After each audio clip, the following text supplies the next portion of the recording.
Central banks say they fight inflation to protect you. But what if inflation is actually designed to transfer your wealth to them?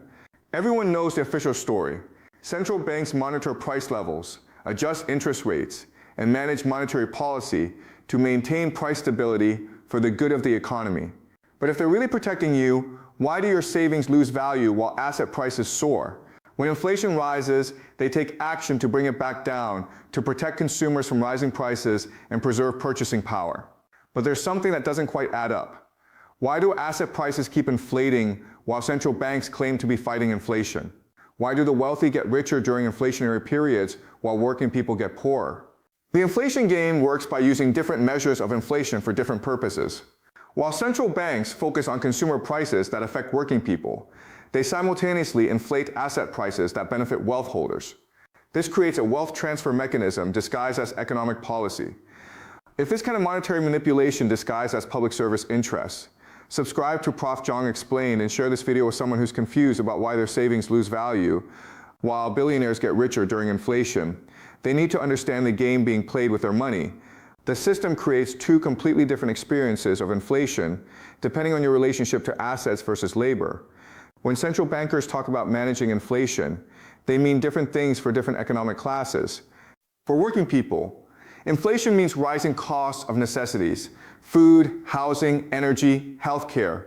These price increases directly reduce their purchasing power and standard of living. Central banks monitor these prices and claim to fight inflation when they become too burdensome. For asset holders, inflation means rising values of stocks, real estate, commodities, and other investments. These price increases directly increase their wealth and net worth. Central banks facilitate this asset inflation through monetary policy while claiming to manage overall price stability. Think about the last time you heard a central bank official explain how their policies affect different types of prices differently. This explains something curious about modern monetary policy. The same actions that supposedly fight consumer inflation often fuel asset inflation. Interest rate cuts reduce consumer borrowing costs, but increase asset valuations. Money printing increases consumer prices, but inflates financial markets even more. The difference isn't accidental. It creates fundamentally different relationships with monetary policy. Working people experience inflation as a cost. Asset holders experience inflation as a benefit. But here's where it gets interesting. The inflation game doesn't just redistribute wealth from workers to asset holders. It actually changes the rules about what counts as inflation and what doesn't.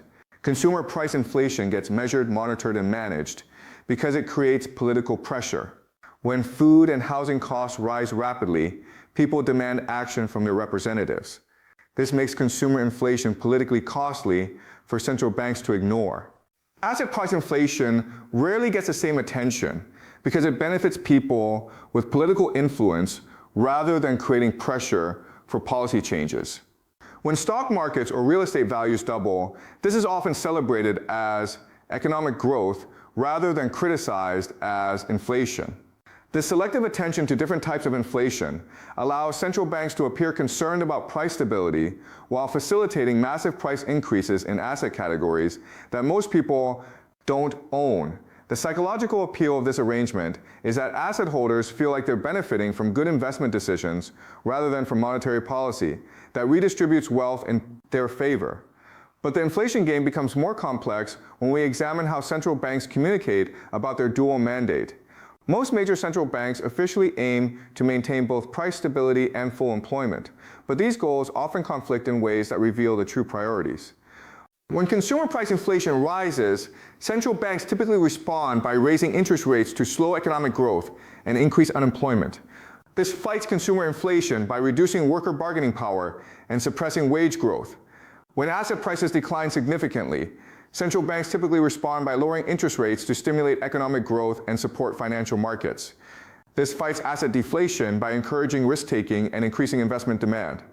The asymmetric response reveals that price stability really means different things depending on whose prices are changing. Consumer price increases get fought with unemployment. Asset price decreases get fought with monetary stimulus. This dual standard creates what economists might call selective inflation targeting, where the central bank's response depends more on who is affected by the price changes than on the magnitude of the price changes themselves. Do you find yourself celebrating rising asset prices while worrying about rising consumer prices? But the inflation game becomes even more sophisticated when we examine how it handles the relationship between money creation and price increases. Central banks create new money through various mechanisms, but this new money doesn't affect all prices equally. When central banks expand the money supply, the new money typically enters the financial system first through bank lending and asset purchases.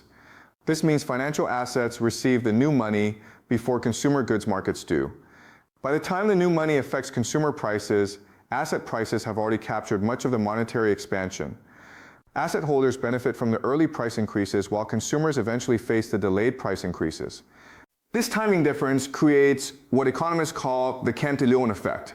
Those closest to the money creation benefit most, while those furthest from it bear the costs. But this mechanism is rarely explained when central banks discuss their inflation-fighting efforts. The Cantillon effect becomes particularly pronounced during periods of quantitative easing, where central banks directly purchase financial assets with newly created money. Asset holders receive immediate benefits from these purchases, while the inflationary effects on consumer prices emerge months or years later. The inflation game also exploits different measurement methodologies for different types of inflation. Consumer price indices use specific baskets of goods and adjust for quality improvements, substitution effects, and other factors that tend to understate actual price increases. Asset price increases don't get subjected to the same measurement adjustments. When a house price doubles, it's recorded as a 100% increase rather than being adjusted for improvements or substitute housing options. This measurement asymmetry allows central banks to claim success in controlling inflation, while asset prices increase far more rapidly than the reported consumer inflation rates. Meanwhile, working people experience inflation through actual budget pressure rather than statistical calculations. They know their living costs are rising faster than the official inflation measures suggest. The measurement differences also affect policy responses. Central banks use consumer price indices to guide interest rate decisions. But these indices often lag behind asset price movements and may not capture the full extent of monetary policy effects on living costs. But there's something even more insidious about how the inflation game handles the relationship between wealth and monetary policy. It creates what economists might call inflation immunity for the wealthy and inflation vulnerability for everyone else. Wealthy individuals hold most of their wealth in assets that benefit from monetary expansion. When central banks increase money supply, these assets typically increase in value faster than consumer prices increase. This means the wealthy can maintain or increase their purchasing power even during inflationary periods because their asset values rise more than their consumption costs. Working people hold most of their wealth in wages and savings that don't automatically adjust for monetary expansion. Their income might eventually catch up to consumer price increases, but usually with significant delays that reduce their real purchasing power. This asymmetric exposure to inflation effects means the same monetary policy simultaneously enriches asset holders and impoverishes wage earners. The wealth effect of monetary policy becomes even more pronounced when we consider that asset holders often benefit from leverage during inflationary periods. Real estate investors, for example, benefit from fixed-rate debt that becomes easier to service as asset values increase.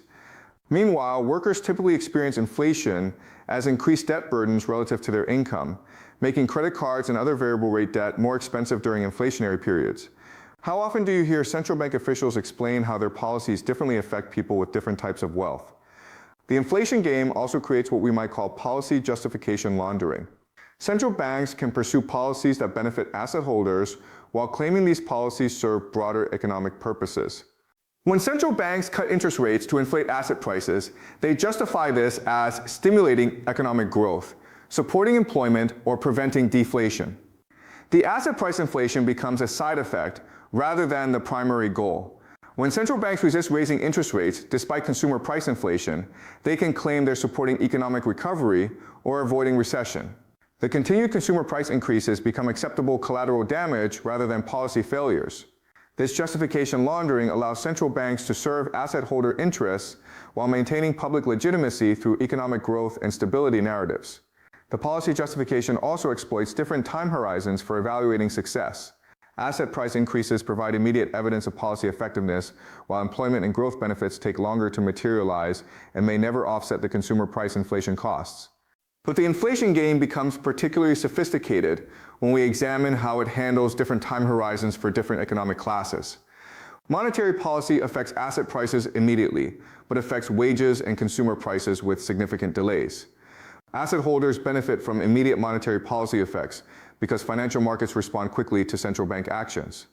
They can capture gains from policy announcements before the broader economic effects materialize. Working people experience delayed monetary policy effects because wages and consumer prices adjust more slowly to monetary changes. By the time they feel the benefits of stimulative policy, asset holders have already captured most of the gains. This timing asymmetry means monetary policy systematically favors those with assets over those dependent on wages, creating a built-in wealth transfer mechanism. The timing effects also create different risk profiles for different economic classes.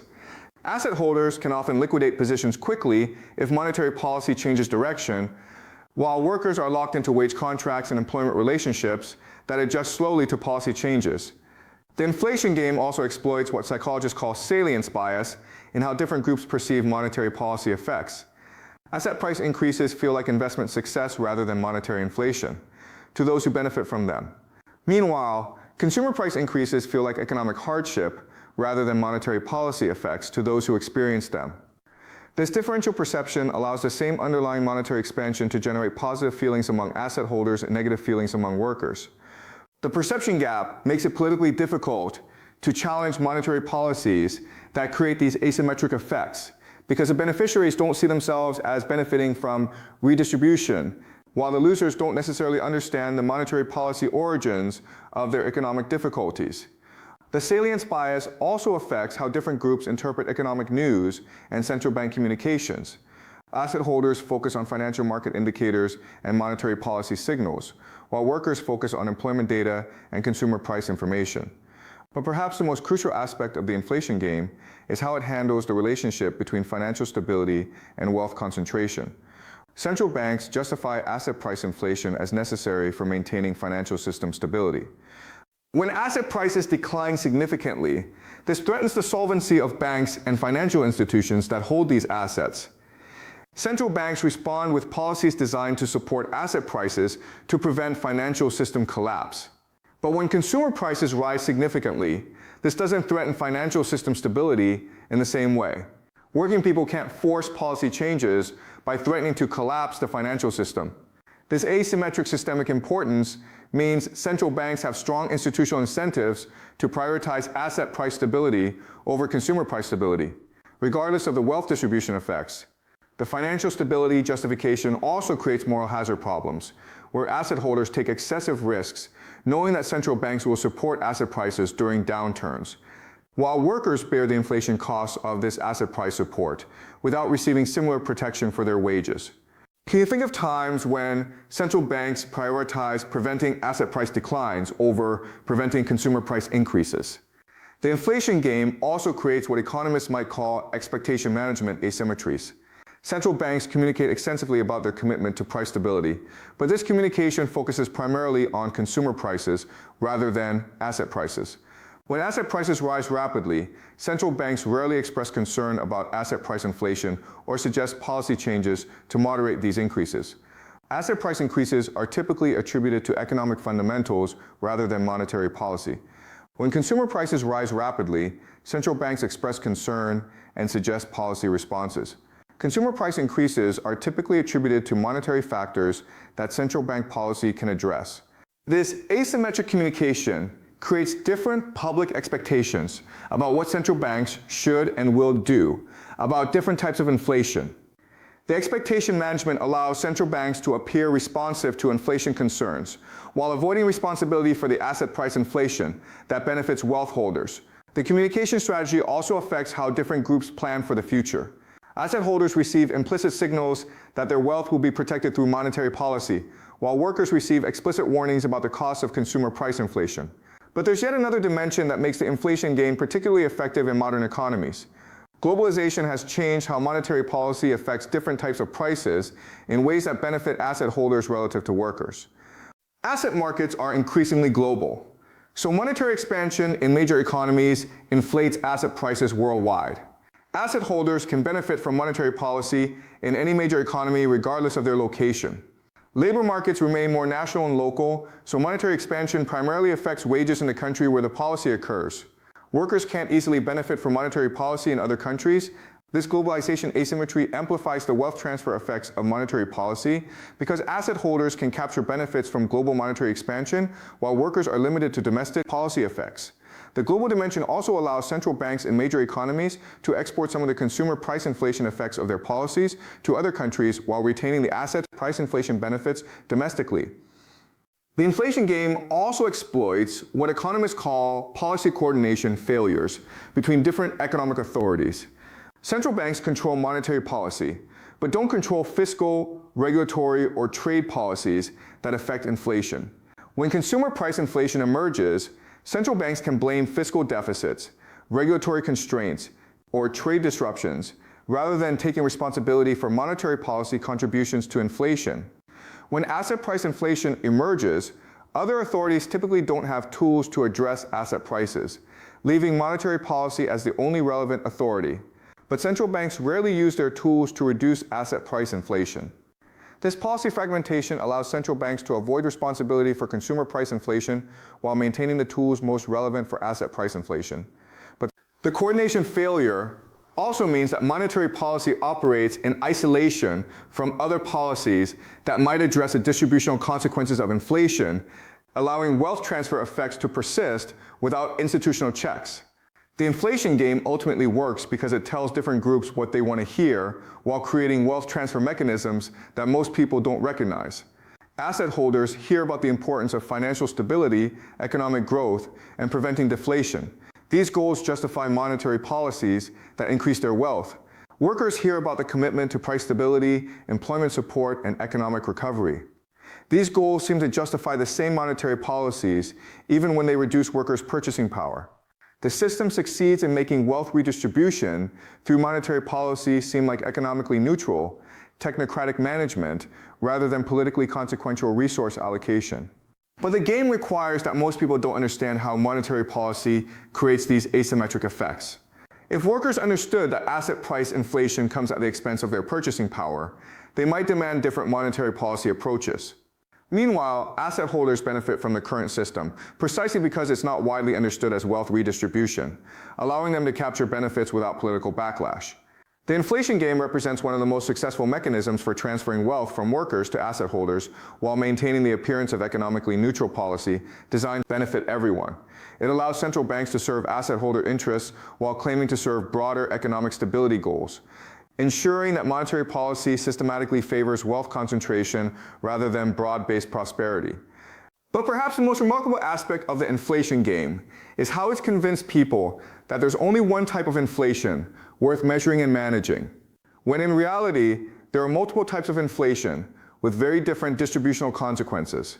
The game has successfully hidden the wealth transfer mechanisms behind technical economic language and institutional complexity, making it nearly impossible for most people to understand how monetary policy affects their economic position relative to others. Hit subscribe if you want more analysis of how economic policies that claim to serve everyone actually serve specific wealth interests, and share this with someone who's confused about why their purchasing power declines while asset prices soar.